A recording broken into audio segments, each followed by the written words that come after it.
नहीं नहीं, मुझे जाने दो, मैं ये नहीं कर सकता। भगवान के लिए मुझे छोड़ दो, मुझसे ये पाप मत करवाओ।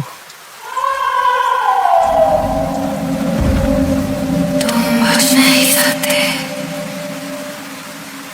नहीं।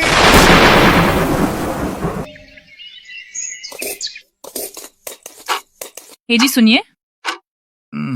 क्या हुआ सुनीता, सुबह हो गई क्या? चाय चढ़ा दी है, दूध भी खत्म हो गया है। घर में खाने के लिए अनाज का एक दाना नहीं है। राजू भी भूख से रो रहा था। राशन वाले के पास गई थी, लेकिन राशन वाले ने फिर मना कर दिया। हाँ, मैं गई थी उसके दुकान पर, मना कर दिया उसने। कह रहा था पहले पुराना हिसाब चुकाओ तब उधार मिलेगा। अब घर में और कुछ नहीं है रमेश। क्या करूं मैं सुनीता, चोरी करूं? कल पूरा दिन खाक छान मारी, साला कोई गार्ड की नौकरी देने को राजी नहीं है। ओ रमेश, बाहर निकल साले, मुझे पता है तू अंदर है, दरवाजा खोल। ये गुप्ता जी, इतने सुबह सुबह? क्यों बे नवाबजादे, 3 महीने हो गए, किराया क्या तेरा बाप देगा ऊपर से आकर?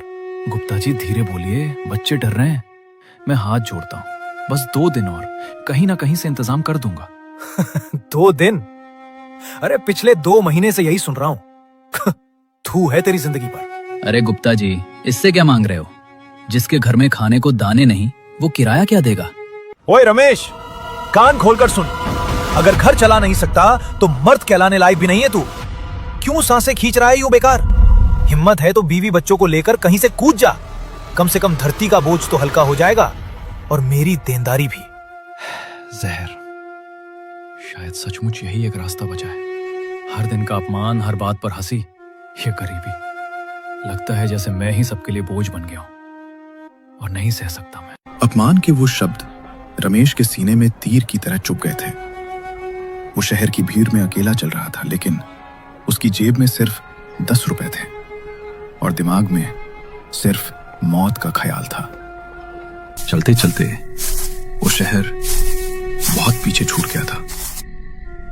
जंगल की सुनसान हवा में रमेश घुटनों पर गिरकर रो पड़ा। माफ कर देना सुनीता, मैं हार गया। मैं तुम लोगों के लिए सिर्फ एक बोझ हूं।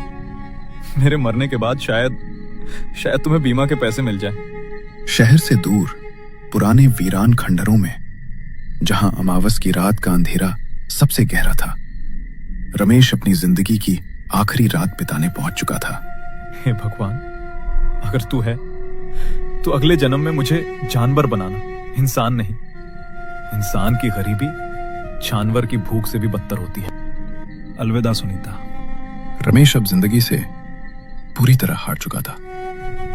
कांपते हाथों से उसने अपने पास लाई हुई रस्सी से फांसी का फंदा बनाया और धीरे से उसे पेड़ की एक मजबूत डाली पर डाल दिया। वो पत्थर पर चढ़ने ही वाला था कि तभी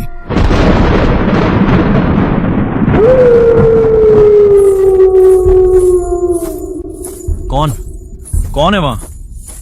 इतनी सस्ती है तुम्हारी जान रमेश। तुम कौन हो और तुम्हें मेरा नाम कैसे पता? अंधेरे से निकलकर एक आकृति चांदनी में आती है। मोहिनी। पुराने जमाने के शाही लिबास, गले में 9 लखा हार और वो खूबसूरती जो किसी भी इंसान को पागल कर दे। लेकिन उसकी आंखों में सदियों पुरानी भूख थी। नाम, पता सब जानती हूँ मैं वो हूँ जो तुम्हें वो सब दे सकती है जिसके लिए तुम अभी मरने जा रहे थे। दौलत, शोहरत, ताकत, सब कुछ। फेंक दो इस रस्सी को। राजा बनने के लिए पैदा हुए हो तुम। बस एक छोटा सा सवाल है रमेश, उस राजयोग के बदले तुम मुझे क्या दोगे? क्या चाहिए तुम्हें? तुम्हारा सब कुछ।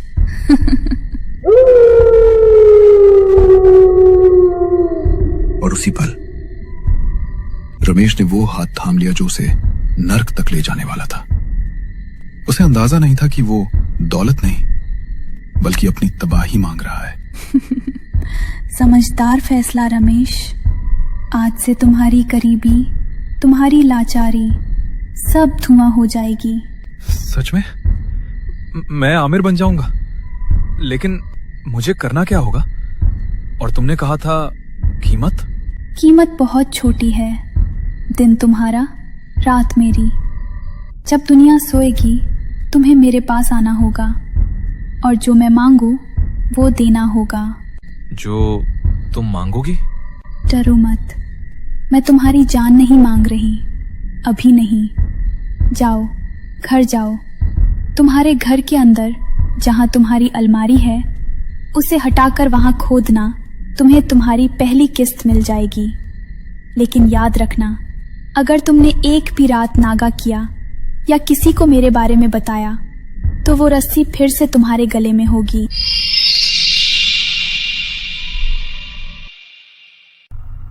जैसे ही मोहिनी वहां से अचानक गायब हुई, रमेश कुछ पल तक स्तब्ध खड़ा रहा। फिर कांपते कदमों से वो घर की तरफ चल पड़ा। रमेश की जिंदगी अब एक बिल्कुल नए मोड़ पर पहुंचने वाली थी। अगली सुबह जब रमेश की आंख खुली, सपना? क्या वो सपना था? अलमारी के नीचे? पागल हो गया हूं मैं। भूख और गरीबी ने दिमाग खराब कर दिया है। भूत और खजाना? लेकिन अगर सच हुआ तो देखने में क्या जाता है? रमेश ने गहरी सांस ली और दोनों हाथों से अलमारी को पकड़कर पूरी ताकत लगा दी। लकड़ी की पुरानी अलमारी जमीन पर घिसटते हुए भारी आवाज में धीरे धीरे सरकने लगी। उफ, सालों से हिली नहीं है ये। फर्श तो यहां से कच्चा है।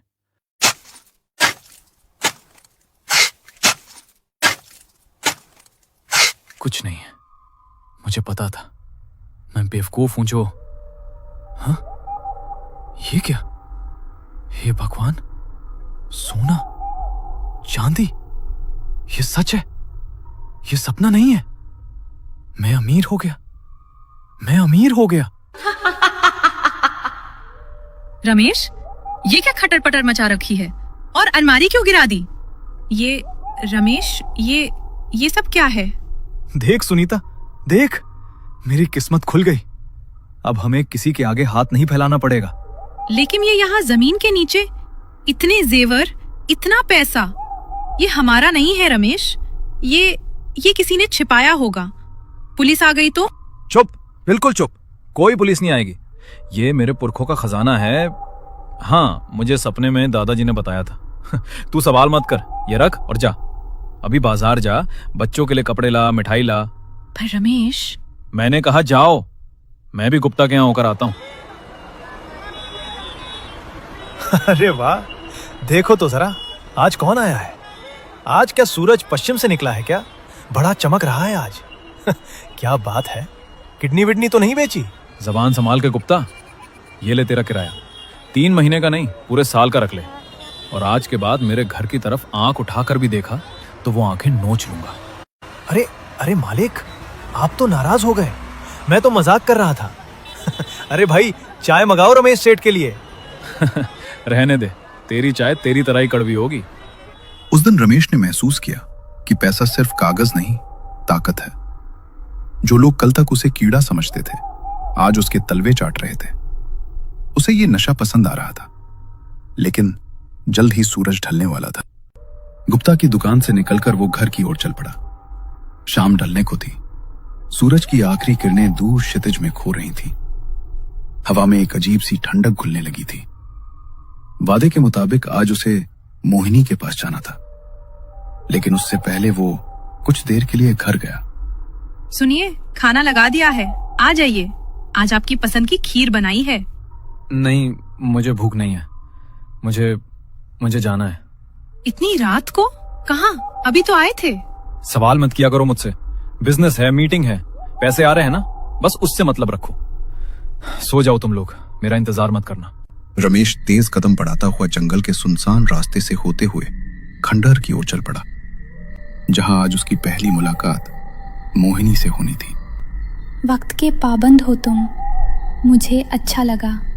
सब सच हो गया। गुप्ता, राशन वाला सब मेरे पैरों में थे। तुमने तो सच में मुझे राजा बना दिया। अब बताओ आज क्या करना है? तुम्हें क्या चाहिए? मेरी ताकत रक्त से चलती है रमेश। मुझे भूख लगी है। रक्त? रमेश को लगा था कि उसकी लॉटरी लग गई है, लेकिन उसे अंदाजा नहीं था कि उसने साक्षात मौत को न्योता दे दिया है। अब इम्तिहान की घड़ी है।